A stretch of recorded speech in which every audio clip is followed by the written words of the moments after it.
In this video, I'll show you exactly what happens if you try to drive the Lamborghini Urus 2021 in deep mud. Urus 2021 is a beast. 641 horsepower, AWD, and air suspension that lifts up like it's getting ready for leg day. It can handle normal mud easily. Its traction systems work like, "Relax, bro, I got this." But when you throw it into deep, heavy mud, that's where the truth shows up.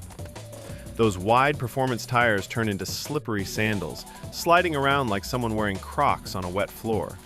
The engine will roar, the turbos will scream, but the mud will be like, "Nope, you're staying right here." In short, crazy power, good capability, but it's not a deep mud warrior. This video is for educational and entertainment purposes only, not to criticize, but to give understanding.